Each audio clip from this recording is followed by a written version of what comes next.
Bonjour. Les inquiétudes géopolitiques sont toujours une mauvaise nouvelle pour l'économie et les marchés financiers. En effet, même s'il n'y a pas de conflit effectif, cela crée de l'incertitude, à la fois pour les chefs d'entreprise, pour les ménages, qui, quand il y a cette incertitude, vont réduire leur horizon économique, vont prendre moins de risques. Et puis pour sur les marchés financiers, eh bien, on est un peu dans la même attitude. On ne sait pas très bien comment les choses peuvent évoluer. Et à ce moment-là, on est beaucoup plus prudent dans les comportements. Donc c'est clairement, il y a un lien fort entre incertitude politique, géopolitique et l'évolution de l'économie et des marchés.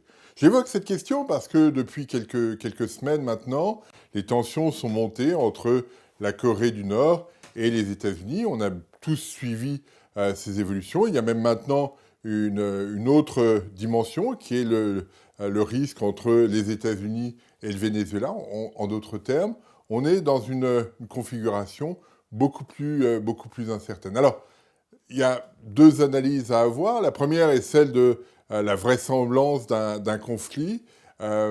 Pour l'instant, les choses sont tellement déséquilibrées que personne n'a envie d'imaginer qu'il puisse y avoir un conflit. On voit bien que la Corée du Nord menace l'île de Guam, par exemple, l'île de Guam qui est américaine, mais on voit bien que dans l'équilibre de la terreur, les armements coréens sont bien inférieurs en nombre et en puissance à ceux des États-Unis. Donc on imagine que rationnellement, il ne peut rien se passer. Mais voilà, ça c'est l'analyse rationnelle qu'on peut en faire. Dans le même temps, sur les marchés financiers, eh bien, les investisseurs n'intègrent pas ce risque de façon significative. On a vu, on regarde généralement un indicateur qui est le VIX, qui est un indicateur de volatilité et qui exprime souvent l'incertitude dans laquelle se trouvent les marchés. Eh bien, depuis quelques jours, cet indicateur a progressé très rapidement.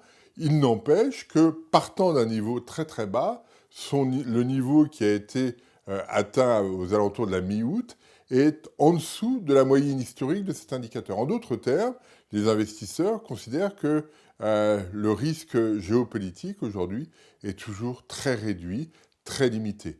Ça ne veut pas dire qu'il n'y aura rien, mais ça veut dire que pour l'instant, l'équilibre de la terreur que j'évoquais tout à l'heure n'est pas suffisamment avancé pour qu'on imagine qu'il y ait un conflit. Et si effectivement si on pouvait éviter le conflit, ce serait le mieux pour tous. Mais on voit bien que si cette incertitude s'installait dans la durée, eh bien progressivement, chacun modifierait ses comportements et ce serait pénalisant pour l'économie et les marchés. Donc c'est un point, c'est un aspect auquel il faut être extrêmement attentif.